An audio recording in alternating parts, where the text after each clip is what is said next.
अस्सलाम वालेकुम नाजरीन, मैं हूं ज़ैन सिद्दीकी और आप देख रहे हैं रंगे नौ चैनल। नाजरीन, इस वक्त मैं कराची प्रेस क्लब में मौजूद हूं और मेरी यहां पर मुलाकात हुई है अबू बकर साहब से। अबू बकर साहब जो है रुकन कौमी असम्बली हैं MQM पाकिस्तान के, और साथ ही ये राब्ता कमेटी के मेंबर भी हैं। बहुत सारे सवालात हैं, बहुत सारे मामलात हैं, कराची के मसाइल हैं बहुत से, और आजकल जो है बल्दियाती इलेक्शन के हवाले से भी बातें हो रही हैं। तो हम गुफ्तगू करेंगे अबू बकर साहब से। अस्सलाम वालेकुम अबू बकर साहब। वालेकुम सलाम। खैरियत से हैं आप? आपकी दुआ अल्लाह करम है, दुआएं। अच्छा अबू बकर साहब, ये बताइए कि MQM पाकिस्तान माशाल्लाह एक वक्त में तो बहुत ज़्यादा इसका कराची के ऊपर जो है एक वो था, और आजकल जो है कराची में मसाइल भी बहुत हैं, बहुत ज़्यादा लोग परेशानी का शिकार हैं। सबसे पहले हम बात करेंगे पानी के मसले पे, और जो यहाँ पर दीगर मसाइल हैं, सड़कें ख़ास तौर पर हैं। ये मसाइल जो है आखिर क्यों नहीं हल हो पा रहे? MQM क्या किरदार अदा कर रही है इन पे?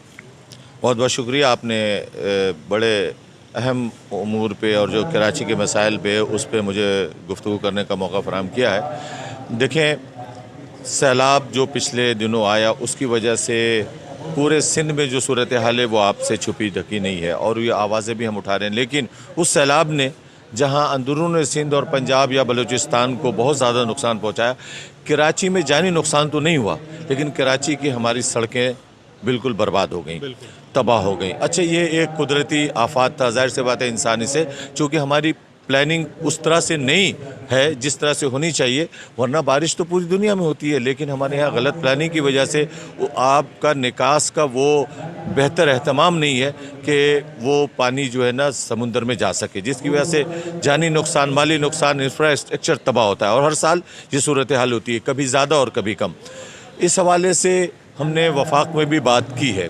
वफाक ने जहाँ सैलाब ज़दगान के हवाले से एक बहुत ख़तीर रकम जो है ना वो उन्होंने मख्तस किया है, और वो अंदरून सिंध वहाँ शहर के लिए भी एक फ़ंड उन्होंने तरक्याती काम जो ख़राब हुए हैं और जिसकी वजह से, तो ये हम जंग लड़ रहे हैं, और मुझे उम्मीद है कि इस महीने कुछ फंड्स जो है वफाक की तरफ से कराची के हवाले से जो ड्यूज़ हैं वो मिलेंगे, और इंशाअल्लाह ताला फिर उससे हम जो हमारे जो मुंतखब नुमाइंदे हैं वो कर सकेंगे। उसके अलावा सिंध गवर्नमेंट भी अपने तौर पे अब उनको भी एहसास हुआ है कि अब कराची की अवाम एक जो बर्दाश्त है उनकी लिमिट ख़त्म हो चुकी है। तो आप देख रहे होंगे कि कई प्रोजेक्ट, जैसे बसें यहाँ पे कराची में नहीं थी, 12 साल कराची के शहरी, कराची के बच्चे, कराची के तुलबा तालिबात जो हैं वो चिन और रिक्शे पे बैठकर अपने तालीमी अदारे जाते थे, जिसकी वजह से एक्सीडेंट में उनका जानी नुकसान होता था। बाज़ जगह छिनताई आजकल उरूज पे दोबारा शुरू हो गया। इस पर भी मैंने कौमी असम्बली में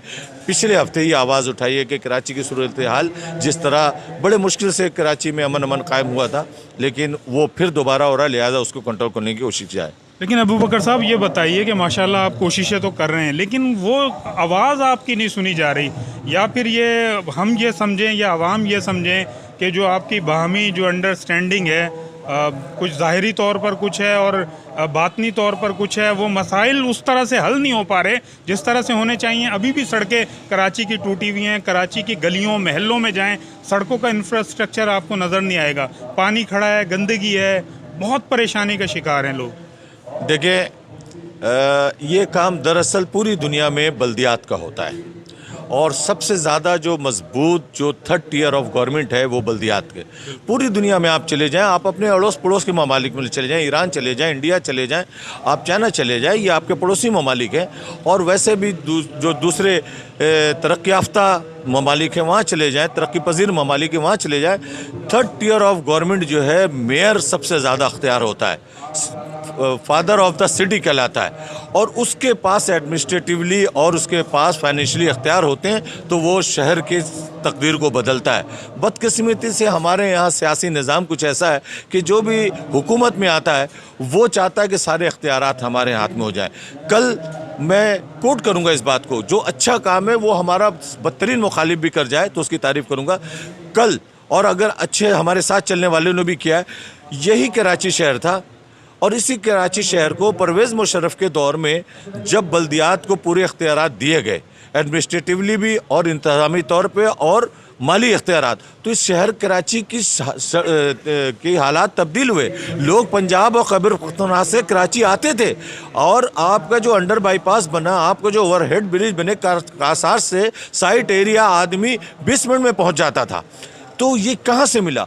उसके बाद रिजीम तब्दील होती है, हुकूमत तब्दील होती है, वो बल्दियाती इख्तियारात जो दिए गए थे मेयर को वो वापस ले लिया था। वो अदारे जो पूरी दुनिया में मेयर के पास होता है वो सब ले लिए गए। अब इंशाअल्लाह ताला पीपल्स पार्टी से एक वर्किंग रिलेशनशिप कायम हुई है और हम समझते हैं कि इसको बेहतर अंदाज में, और उनको भी इस बात का एहसास हो गया है कि कराची की तरक्की ही पाकिस्तान की तरक्की की ज़मीन है, और अगर कराची को तरक्की नहीं दिया तो पाकिस्तान को उस तरह से आप आगे की तरफ नहीं ले जा सकते, क्योंकि कराची माशी हब भी है और पूरी दुनिया में कई ममालिक ऐसे हैं जो इस शहर से छोटा है। 3 लाख से ज़्यादा की आबादी का शहर है ये। अच्छा, अब बल्दियाती इलेक्शन के हवाले से बात करेंगे। माशाल्लाह कराची बहुत बड़ा शहर है।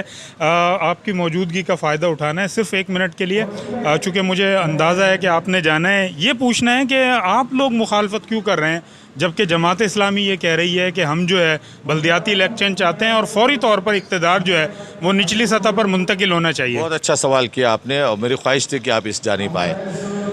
हमें इंतखाब से इख्तलाफ नहीं है। ये तो एमकेएम थी जो हमेशा बोलती थी कि बल्दियाती इंतखाबात वक्त पे कराए जाएँ। इस वक्त क्या प्रॉब्लम है?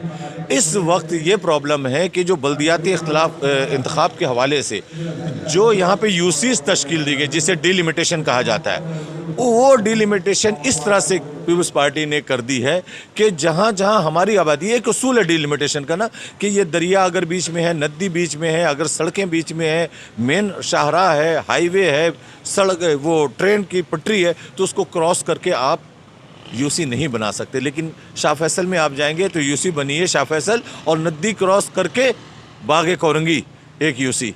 शाह फैसल की जो 6 यूसी 8 यूसी पे मुश्तमिल शाह फैसल टाउन था, 2 यूसी निकाल के मॉडल में डाल दिया, 2 यूसी निकाल के कोरंगी में डाल दिया। तो ये जो जनरेंटरिंग की गई है इसकी मुखालफत करें कि आप जब चाहें इलेक्शन करा दें, लेकिन इलेक्शन से पहले वो जो अपने हाथ में लेने के लिए या अपना मेयर लाने के लिए जो एक तरीक़ाकार भोंडा तरीका अख्तियार किया गया उसको ख़त्म किया जाए। बस हमारी ये कोई, और 140A के तहत जो 4 साल हमारी पिटीशन सिसकती रही और चीफ जस्टिस जाते जाते एक अच्छा फैसला दे गए, हम कहते हैं कि उसके ऊपर इम्प्लीमेंटेशन का, चाहे वो जमात इस्लामी का मेयर आ जाए, चाहे वो PTI का मेयर आ जाए, पीपल्स पार्टी का मेयर आ जाए, नून लीग का मेयर, किसी का मेयर आ जाए, लेकिन उस मेयर के पास इतने इख्तियार हों जो हमारा मेयर जिस तरह से रोता रहा वो कम अज़ कम उस तरह से रोना ना रोए और कराची शहर तरक्की की राह पे चल पड़े। अच्छा, ये बताइए, अगर हाफिज़ नईम साहब मेयर आ जाते हैं तो कैसा रहेगा इस शहर के लिए? देखें, ख्वाब देखने में को तो कोई किसी पे पाबंदी नहीं है। वो सारे स्लोगन जो एमकेएम का था, कराची को हक दो, कराची के नौजवानों को हक दो, कराची के पास बाख्तियार मेयर होना चाहिए, हम ही कहते थे ना। आज हमारा स्लोगन उन्होंने लेके गए, शुक्र है कि हमारे स्लोगन को उन्होंने अपनाया है। हाथ कंगन को आरसी, वो तो कहते हैं कि हमारे अपने हैं ये सारे स्लोगन्स जो है। ये तो आप निकाल के देख लें बैनर हमारे 90 से लेके आज तक के। और जहाँ तक बात है, इलेक्शन हुए ना ज़मीनी इंतखाबात, क्यों इलेक्शन में हिस्सा नहीं लेते? और जहाँ हिस्सा लेते हैं वहाँ 2000-2500 वोट में तो इसलिए नहीं ले रहे ना कि वो मरकजी इलेक्शन में नहीं रहे, मेन इलेक्शंस में जो है वो नहीं मतलब हिस्सा लिया, इसलिए ज़मीनी जमात है ना, सियासी जमात है, लेना हिस्सा ताकि पता चले कि आप कितने पानी में हैं। चलें नाजरीन, आपने अबू बकर साहब की गुफ्तगू सुनी। बहुत मसरूफियत हैं इनकी और इन्हें जाना चाहते हैं। यहीं पर हम अपनी गुफ्तगू मुख्तसर करते हैं। इसके साथ ही अपने मेज़बान ज़ैन सिद्दीकी को इजाज़त दीजिए। चलते चलते आपसे दरख्वास्त करूँगा कि अगर आपने हमारे यूट्यूब चैनल रंगे नौ अभी तक सब्सक्राइब नहीं किया तो इसे सब्सक्राइब कर लीजिए, बेल आइकन पर क्लिक कीजिएगा। अपना और अपने अतराफ़ के लोगों का बहुत ज़्यादा ख्याल रखिएगा। इजाज़त दीजिए, अल्लाह हाफिज़। बहुत बहुत शुक्रिया।